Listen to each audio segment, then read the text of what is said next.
Hello, welcome back to Nishu Mavila with me. And today in this video, we will be covering a very important topic of Companies Act 2013, that is corporate social responsibility. तो चलिए शुरू करते हैं। The corporate social responsibility, जिसको short में हम CSR भी कहते हैं, it can be defined as a noble initiative of corporate sector for the welfare of the society. तो ये क्या है? एक नोबल इनिशिएटिव है, मतलब जो एक कॉर्पोरेट सेक्टर ले रहा है कि सोसाइटी का कुछ भला हो जाए। It is based on the concept that functioning of the companies incur negative externalities to their surroundings, thus they have certain moral responsibilities towards them।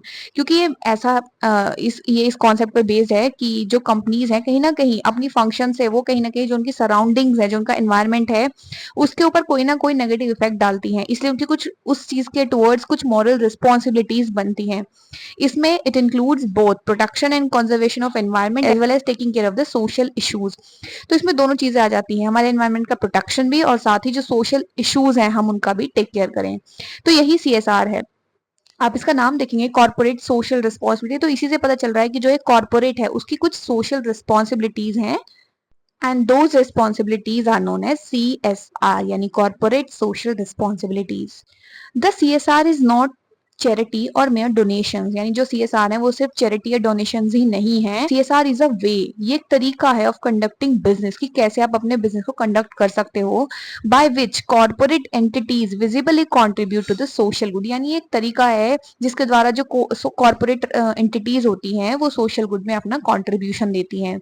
Socially responsible companies do not limit themselves to using resources to engage in activities that increase only their profits। यानी जो social responsible companies होती हैं वो अपने आप को सिर्फ वहीं तक सीमित नहीं रखती कि वो ऐसी एक्टिविटीज करें और उनसे सिर्फ उनका प्रॉफिट हो जाए। They use CSR to integrate economic, environmental and social objectives with the company's operations and growth। तो अब आगे बात आती है कि कौन कौन सी कंपनीज को अपना कुछ परसेंट ऑफ जो अमाउंट है उसको CSR एक्टिविटीज पर लगाना पड़ता है।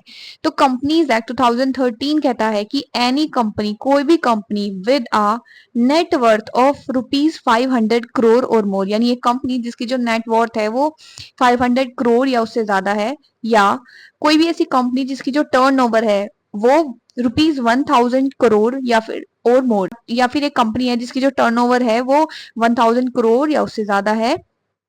साथ ही थर्ड कह रहा है कोई भी ऐसी कंपनी जिसका जो नेट प्रॉफिट है वो ₹5 करोड़ या फिर उससे ज्यादा है, तो ऐसी कंपनी को has to spend at least 2% of last 3 years average net profit on CSR activities as specified in schedule 7।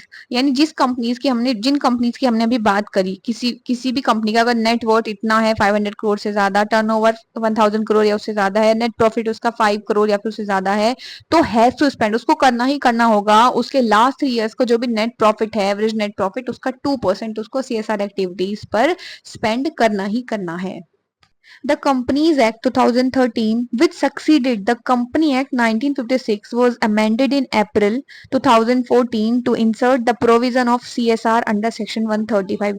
जो हमारा अभी Companies Act 2013 है, इससे पहले हमारा था 1956, उसको सक्सीड किया है Companies Act 2013 ने, और जो हमारा भी एक्ट है 2013 का उसको 2014 में अमेंड किया गया, और अमेंडमेंट के द्वारा उसमें सेक्शन 135 इंसर्ट किया गया। बाय दिस अमेंडमेंट, ये अमेंडमेंट करने के बाद इंडिया एक ऐसा कंट्री बन गया, वर्ल्ड में फर्स्ट कंट्री बन गया जो CSR के प्रोविजंस को मैंडेटरी करता है, कि हर कंपनी जिसका जो हमने पीछे पढ़ा है अगर उसका ऐसे ऐसे नेट प्रॉफिट या नेट वर्थ इतनी इतनी है तो उसको CSR एक्टिविटी पे अपना कुछ परसेंट ऑफ अमाउंट खर्च करना ही पड़ेगा। आगे हम थोड़ा देख लेते हैं सेक्शन 135 क्या कहता है।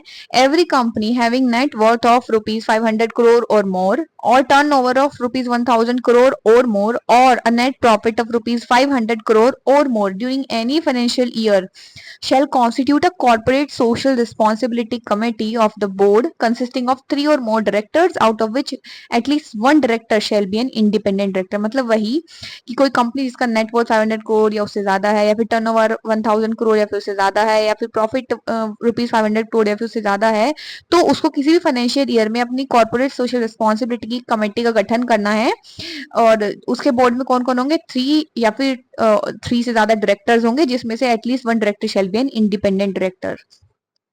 सो following are the focus areas जो कि शेड्यूल 7 प्रोवाइड कराता है, जिसके लिए आपको जो कुछ अमाउंट है अपना सीएसआर एक्टिविटीज पर खर्च करना है, उसमें कौन कौन से एरियाज आते हैं, जैसे eradicating extreme hunger and poverty, promotion of education, promoting gender equality and empowering women, reducing child mortality and improving maternal health, ensuring environmental sustainability, employment enhancing vocational skills, social business projects, contribute to the Prime Minister Fund or any other fund set up by the central government or the state government for the socio-economic development, combating human immunodeficiency virus, acquired immune deficiency syndrome, malaria and other disease etc. तो मतलब वही जो हमारी social good वाली बातें हैं, society से related, economy से रिलेटेड, उन चीजों पे जो है सीएसआर का फोकस रहता है।